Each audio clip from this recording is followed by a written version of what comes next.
Ma'am, I promise you, my best men will be on the job. I have a request. मैं India से एक officer भेजना चाहती हूँ जो इस केस में आपकी मदद करेगा. I don't think that is necessary. Don't worry about that.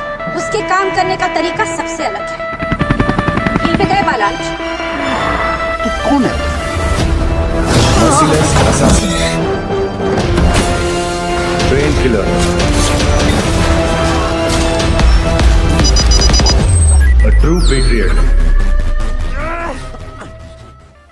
Welcome to Bollywood studios और मैं दीपयन लेकर आई हूँ फिल्म रैम्बो से जुड़े कई सारे इंटरेस्टिंग फैक्ट्स. तो चलिए शुरू करते हैं. पुलवामा हमले को भूलना हम सबके लिए बहुत ही मुश्किल है. पुलवामा हमले के बाद कश्मीर में हालात पूरी तरह से बदल गए. इस हमले के बाद कश्मीर में सिक्योरिटी फोर्सेस की तरफ से आतंकवाद के खिलाफ सख्ती से कदम उठाना शुरू कर दिया गया. इसके अलावा हर जिले में टेररिस्ट के खात्मे के लिए ऑपरेशन ऑल आउट शुरू किया गया. ये इतना कामयाब हुआ दोस्तों कि साल 2020 में 200 से भी अधिक टेररिस्ट मारे गए, जिसके बाद कश्मीर में टेररिस्ट की कमी आ गई. जम्मू कश्मीर के पुलवामा में सिक्योरिटी फोर्सेस और टेररिस्ट्स के बीच में चली लंबी टक्कर में शुक्रवार को लश्कर-ए-तैयबा के 5 टेररिस्ट मारे गए, जिसमें एक पाकिस्तानी था. पुलवामा के हांजीन राजपोरा इलाके में गुरुवार देर रात ये एनकाउंटर तब हुआ जब सिक्योरिटी फोर्सेस को यहाँ टेररिस्ट की मौजूदगी की जानकारी मिली. सिक्योरिटी फोर्सेस ने इस इलाके को चारों ओर से घेर कर तलाशी मिशन चलाया तो टेररिस्ट ने गोलियां चला दी, जिसके बाद फायरिंग शुरू हुई. सिक्योरिटी फोर्सेस ने टेररिस्ट की फायरिंग का मुंह तोड़ जवाब दिया. इसमें राष्ट्रीय राइफल्स के एक जवान भी शहीद हो गए. जम्मू कश्मीर के कुलगाम में भी एनकाउंटर हुआ था, जिसमें सिक्योरिटी फोर्सेस ने 2 टेररिस्ट को ढेर कर लिया. दरअसल जम्मू कश्मीर में सिक्योरिटी फोर्सेस टेररिस्ट्स को उखाड़ फेंकने के मिशन में जुटे थे और टेररिज्म के खिलाफ ये पूरी कार्रवाई ऑपरेशन ऑल आउट के तहत चलाई गई.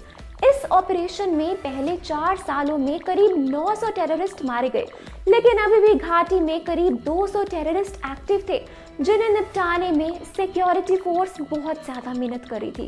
इसी के चलते ऑपरेशन ऑल आउट के तहत जम्मू कश्मीर में जो 61 टेररिस्ट मारे गए, जिनमें 58 लोकल थे और 3 पाकिस्तानी.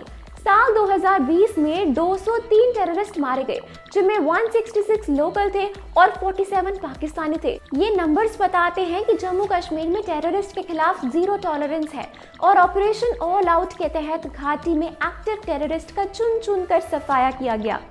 इसी के तहत 13 मार्च 2021 को जम्मू कश्मीर पुलिस ने श्रीनगर और आसपास के 9 मोस्ट वांटेड टेररिस्ट की लिस्ट बनाई, जिनमें कुछ नाम सामने आए, जैसे वसीम कादिर, आदिल मुश्ताक, इरफान सोफी, मोहम्मद अब्बास शेख, मोहम्मद यूसुफ डार और अबरार नदीम मौजूद थे.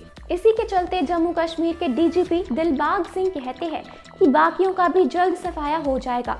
दूसरी तरफ घाटी में कुछ पॉलिटिशियंस हैं जिनकी आवाज़ टेररिस्ट के खिलाफ निकलती नहीं है.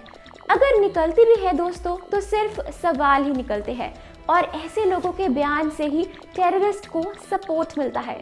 लेकिन बात करें, अब कश्मीर में काफ़ी ज़्यादा बदलाव आ रहा है. ऐसे में यहाँ टेररिज्म के लिए अब कोई जगह नहीं है, तो देश के इतने बड़े ऑपरेशन को पर्दे पर दिखाने का मौका मिलना चाहिए और फिल्म रैम्बो के जरिए ये मुमकिन है दोस्तों, जिसमें टाइगर श्रॉफ अपनी अमेजिंग स्किल्स दिखाकर इस मिशन को ऑडियंस तक पहुंचा सकते हैं. कल दोस्तों हमारी आज की कहानी आपको कैसी लगी हमें कमेंट सेक्शन में ज़रूर बताएं.